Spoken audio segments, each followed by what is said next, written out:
दोस्तों, अब तक हमने जो है 526 तक पढ़ा है। 2 पार्ट हो चुके हैं वीडियो के। अब जो है तीसरा पार्ट रहेगा। ठीक है, इस पार्ट में हम क्या पढ़ेंगे? इस पार्ट में हरियाणा के बारे में पढ़ेंगे, 1526 से लेकर के 1857 की जो क्रांति होती है। ठीक है, 1526 में पहला पानीपत की जो बैटल है वो होती है।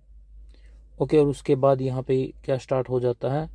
मुगलों का शासन जो है वो इंडिया में शुरुआत हो जाता है। ठीक है, यहाँ से बाबर जो है उसकी शुरुआत करता है। अब हम पढ़ते हैं जी, इसके बाद बाबर ने जो है 3 युद्ध आपको इससे पहले हमने पढ़ाए थे। 1526 में पानीपत का युद्ध होता है। 1527 में फिर खानवा का युद्ध होता है बाबर और राणा सांगा के बीच। 27 के बाद 28 में होता है जी चंदेरी का, बाबर और मैदिनी रॉय के बीच। और 29 में होता है घाघरा का युद्ध, बाबर और महमूद लोदी के बीच। इसमें हर बार जो है बाबर जीतता है और ये तीनों के तीन हार जाते हैं। और फिर उसके बाद जो है मुगल शासन की शुरुआत हो जाती है किसमें? भारत में। ओके, चलिए अब इसके बाद हम स्टार्ट करते हैं जी आज की वीडियो। ये video exam point of view से बहुत ज़्यादा इंपॉर्टेंट रहने वाली है। ठीक है, तो 1 लाइनर रहेंगे, जैसे कि आपको पता है कि हर लाइन को जो है वो अच्छे से एक्सप्लेन किया भी जाएगा।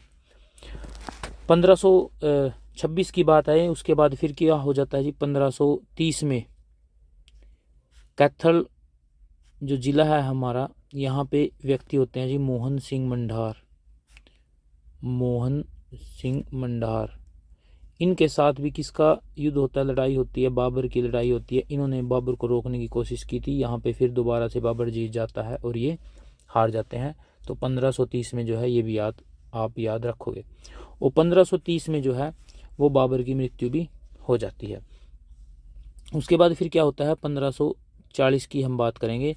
1540 से लेकर के 1555-56 तक, 1555-56 तक यहाँ पे क्या है? सूरवंश जो है वो चलता है। सूरवंश जो है वो नॉर्थ इंडिया में चलता है। ओके, इसके बारे में हम यहाँ पे देखेंगे। 1540 में जो सूरवंश है वो हरियाणा में आ जाता है। ठीक है, और यहाँ पे इसको जो है वो कौन लेके आता है जी? शेरशाह सूरी। शेरशाह सूरी।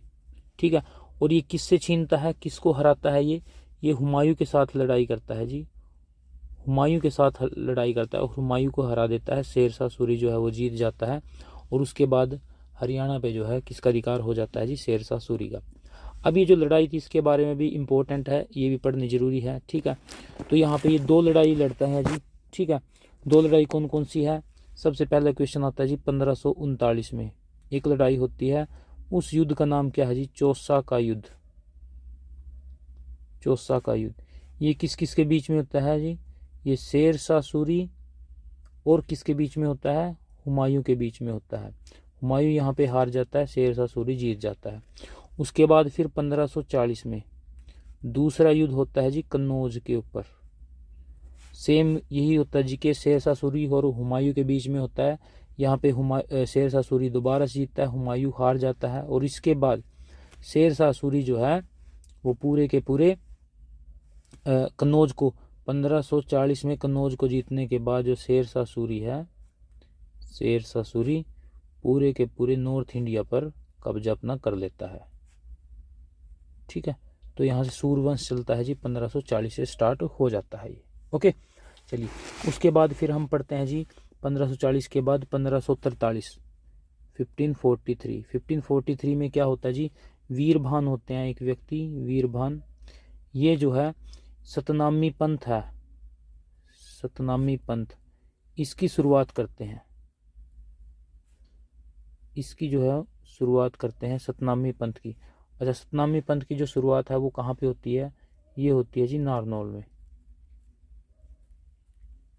कहाँ पे शुरुआत होती है? 1543 में सतनामी पंथ की वीरभान जो करते हैं नारनौल में करते हैं। ठीक है, 1543 में। उसके बाद फिर हम बात कर लेते हैं जी 1556 के आसपास की। 1556 में जो है वो दूसरा पानीपत का युद्ध भी होता है। दूसरा पानीपत का युद्ध भी होता है। और इससे पहले जो है किसके साथ लड़ाई होती है? यहाँ पे जो सूरवंश का अंतिम शासक था उसके साथ होती है जी। नाम है जिसका सिकंदर शाह सूरी। 1555 में किसकी लड़ाई होती है जी? बैरम खान और सिकंदर शाह सूरी की। सिकंदर शाह सूरी की जो है वो लड़ाई होती है, युद्ध होता है, ये हार जाता है, बैरम खान यहाँ पे जीत जाता है। और उसके बाद फिर 1556 में क्या होता है जी? दूसरा पानीपत का युद्ध होता है। दूसरा पानीपत का युद्ध भी यहाँ पे होता है। ठीक है, तो आप बात ये याद रखोगे। ओके, ये किस किस के बीच में होता है? ये होता है जी, अंतिम हिंदू शासक होता है हेमू, और दूसरी तरफ कौन होता है जी? बैरम खान। ये जो बैरम खान है ये कौन है? ये आर्मी कमांडर होता है। किसका आर्मी कमांडर होता है जी? अकबर का। अकबर की इस समय जो आयु है वो बहुत कम होती है, तो उसके ही ब्याह पे कौन लड़ता है जी? बैरम खान लड़ता है। आर्मी कमांडर इसका ये होता है। 1556 में दूसरा पानीपत का युद्ध होता है। ठीक है, उसके बाद फिर हम बात करते हैं जी 1672 में। 1672 में क्या होता है? औरंगजेब के समय जो आपने अभी पढ़ा था कि नारनौल में सतनामी पंथ की शुरुआत होती है जी 1543 में, वही सतनामी पंथ, ठीक है, वही सतनामी पंथ जो है वो विद्रोह कर लेता है जी नारनौल में। तो सतनामियों का विद्रोह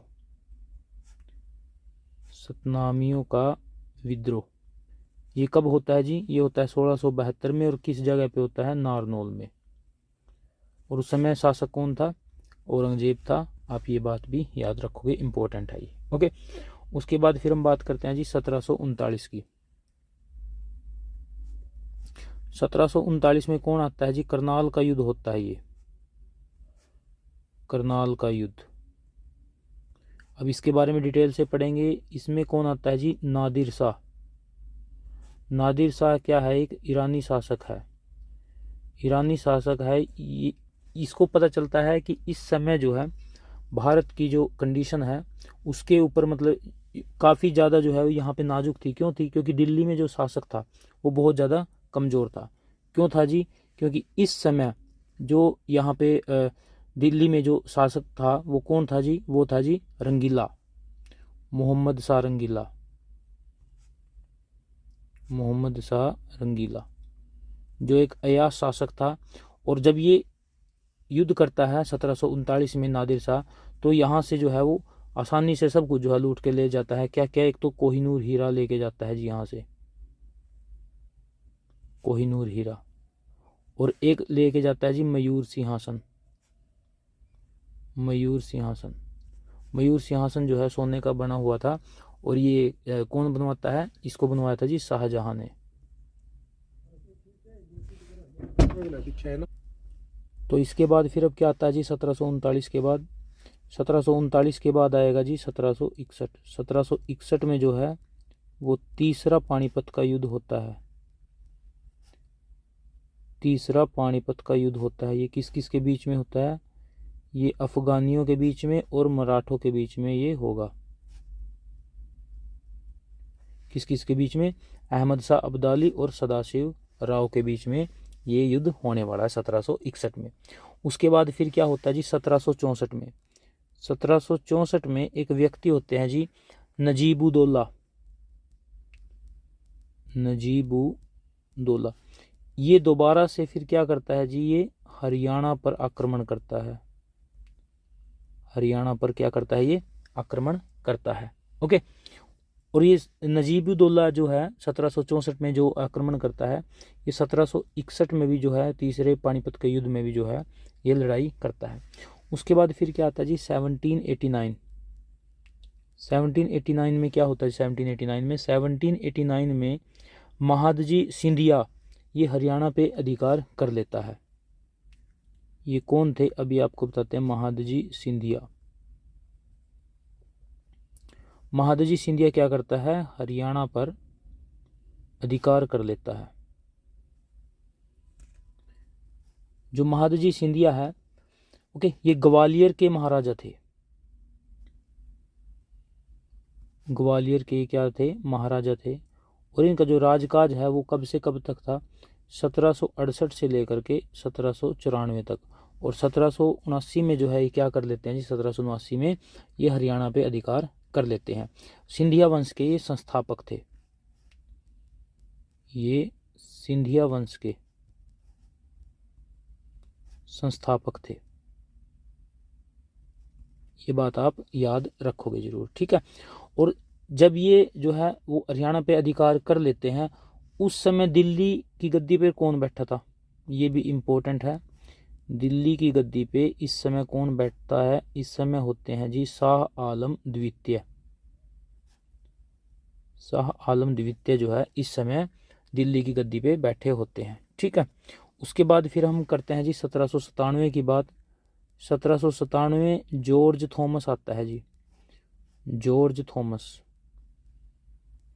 ये कहाँ पे राज करता है जी, ये हिसार और रोहतक के एरिया में राज करता है, वहाँ का शासक जो है ये बन जाता है।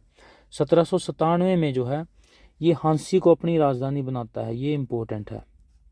हांसी को क्या करता है, ये अपनी राजधानी बना लेता है, कौन, जॉर्ज थॉमस। इसको आप याद रखोगे, ओके। इसके बारे में जो डिटेल से जो है वो एक अलग वीडियो में, सेपरेट वीडियो में हम पढ़ेंगे, जब हरियाणा का जो इतिहास है उसके बारे में हम जानेंगे। अभी हम क्या पढ़ रहे हैं, इम्पोर्टेंट डेट, जिसमें जो है वो डायरेक्ट वन लाइनर जो याद रखने वाली है, ओके। तो इसके बाद अब हम क्या पढ़ेंगे, अब हम पढ़ते हैं जी 1803 की डेट। 1803 में क्या होता है, एक संधि होती है जी, सुरजी अंजन गांव की संधि। सुरजी अंजन गांव की संधि होती है। इसमें क्या होता है जी, इसमें हरियाणा पर अंग्रेजों का अधिकार आ जाता है और मराठों ने हरियाणा पे अधिकार जो है वो छोड़ देते हैं। अंग्रेज जो है, ओके, अंग्रेज क्या करते, अंग्रेज यहाँ पे हरियाणा पे अधिकार कर लेते हैं और यहाँ पे छोड़ कौन देते हैं जी, मराठे। जो मराठे होते हैं, मराठा जो है, मराठा हरियाणा पर अधिकार जो है वो छोड़ देते हैं। हरियाणा पर जो अधिकार है उसको ये छोड़ देते हैं। अच्छा, क्वेश्चन ये भी आ सकता है कि हरियाणा जो है वो मराठों के अधीन कब आया था, पूर्ण रूप से हरियाणा जो है मराठों के अधीन कब आया था, 1756-57 में। 1756-57 में जो हरियाणा है इस पर अधिकार कौन कर लेते हैं जी, इस पर अधिकार कौन कर लेते हैं, मराठे इस पर अधिकार कर लेते हैं। मराठों का अधिकार हो जाता है 1756-57 में। और कब खत्म होता है ये, 1803 में। और उसके बाद इम्पोर्टेंट डेट ये आती है कि 1809-10 में, 1809-10 में पूर्ण रूप से हरियाणा पर अधिकार किसका हो जाता है, हरियाणा पर अधिकार किसका हो जाता है जी, अंग्रेजों का अधिकार हो जाता है हरियाणा पर। 1809-10 की ये बात है।